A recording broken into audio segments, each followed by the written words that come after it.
We got a chance to visit the Molly Stark Sanatorium before it was ultimately demolished. It's no longer there. We were here in 2023, I believe it was. So we're going to dive into the history of the place, and we're going to talk about the things that have actually happened and the things that have been rumored to have happened, and we're just going to kind of get into all of it.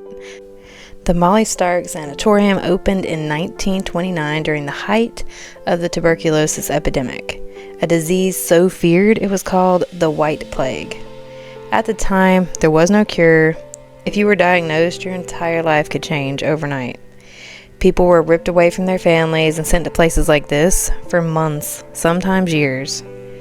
Doctors believed fresh air and sunlight were the only hope for survival. So patients would spend hours sitting outside in freezing temperatures on open air porches, even during the winter. The hospital was designed almost like a prison of isolation. The sickest patients stayed on the upper floors, and if your condition improved, you slowly moved downward through the building. Some patients never made it back down. There was even a children's hospital on the property, meaning entire families could end up trapped here together while tuberculosis spread through the communities across Ohio. And then there were the tunnels. Beneath the hospital, underground passageways connected the buildings across the campus. Today, legends claim the tunnels were used to secretly move bodies so patients wouldn't see the dead leaving the hospital. But there's never actually been any proof of that, so it's kind of one of those urban legends. This is one of the things that we're talking about, is trying to find what things are actually factual and what are urban legends. So that one is definitely an urban legend because there is no proof. It could have happened, not saying it didn't, but there's just not any proof that it did. That's the thing about Molly Stark. The line between real history and urban legend has become completely blurred since the hospital shut down. By the 1950s, antibiotics finally made tuberculosis treatable, and the hospital slowly transitioned into a general medical center. But after decades of decline, Molly Stark officially closed in 1995. And that's when the building became infamous. For nearly 30 years, the abandoned hospital sat rotting away, with broken windows, flooded hallways, rusted hospital beds just left behind. Urban explorers and paranormal investigators started sneaking inside, claiming they saw shadow figures in the corridors, heard footsteps echoing through the empty rooms, and even heard voices calling their names. The old children's wing became one of the most talked about areas. People claimed they could hear kids laughing, even though the building had been abandoned for decades. Others reported faces appearing in windows and doors slamming shut on their own. But despite all the paranormal stories online, there's no confirmed evidence of mass graves, torture chambers, satanic rituals, or most of the extreme rumors tied to this place. I think we all know that people love a good horror story and they love a good conspiracy. Hey, I'm one of them. I love to talk about these things, but I also like to know the actual truth. And if there's no proof, then we just don't know if it's true. And I hope that nobody was tortured and those types of things. And we just don't have the proof that any of that actually happened. A common ghost story associated with the sanatorium is the woman in white. So it's a woman in a white hospital gown wandering the upper floors or staring out of windows at night. Some people have claimed she was a former TB patient searching for her family, while others said she died alone in quarantine. There's no documented historical evidence behind the story, but it became a classic abandoned hospital legend repeated by paranormal investigators online. Some people have claimed they've seen dark figures moving through the hallways or standing at the end of the corridors.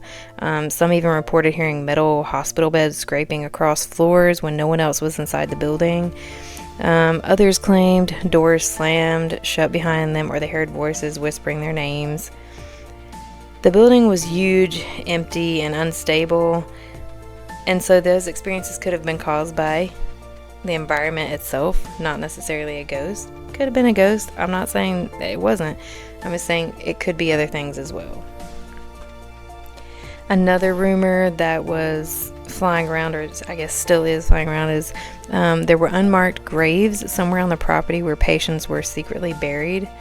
As far as we know, there's no verified evidence of mass graves or hidden cemeteries tied to the Molly Stark Sanatorium. Most of the patients would have been buried through normal funeral procedures.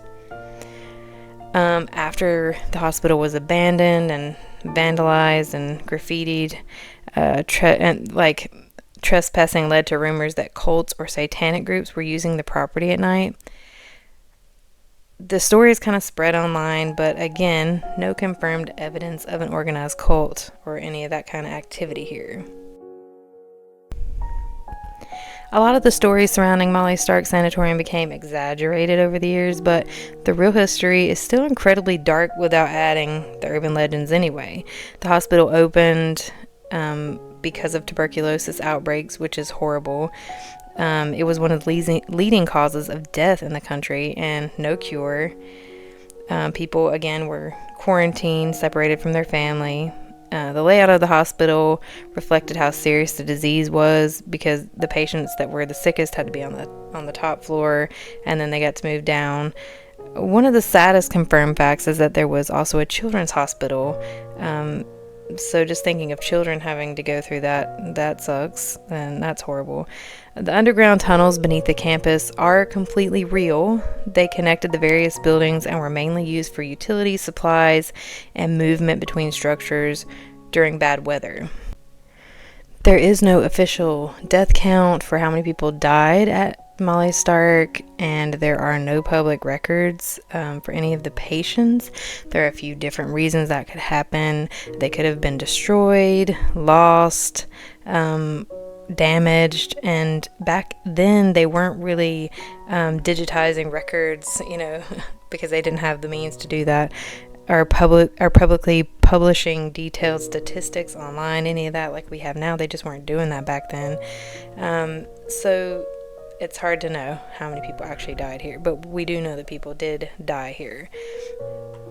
So the house here at the front, in front of the sanatorium, is actually the superintendent's house, and it's sitting near the front of the campus, or was, sorry. Most people focused on the massive abandoned hospital, but the superintendent's building almost feels creepier.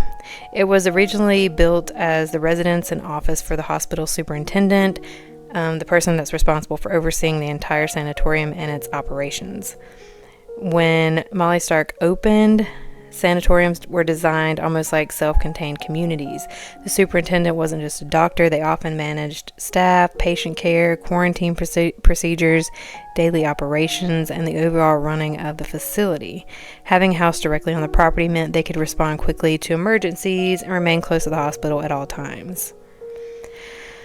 This building looked very different from the hospital itself. While the main sanatorium had a cold institutional feel, the house looked more residential and almost welcoming from the outside when it was in its heyday. When we were there, it didn't look very welcoming at all. When the hospital closed in 1995, the superintendent's house was abandoned along with the rest of the campus, and it has also become heavily vandalized and just deteriorated like the hospital. I keep saying it has, but it's gone now because they've demolished it. We walked around the entire area. There were places in the fence where people had used barbed wire and just cut and gone in so they could go inside of the sanatorium itself.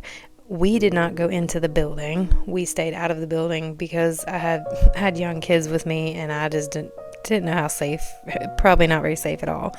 But there was a couple there while we were there that went in, and they were kind enough to talk to us and tell us all the things that they were seeing. I tried not to bother them too much. I just asked them a few questions while they were in there. They said there were old hospital beds, it's kind of like they're standing still in time, stuck in time, I guess, covered in dust. There was a lot of broken glass, a lot of, the couple went upstairs and were looking around as well. So they were telling me the beds were upstairs. I don't know if they saw any downstairs, but If I had just gone by myself, I would have probably gone in. I had my kids with me, so they wouldn't have gone in anyway. They were terrified to go in the building. They kept thinking that they were seeing a ghost or something. So, but that couple was nice enough to talk to me and kind of tell me some of the stuff they were seeing, and I appreciated that.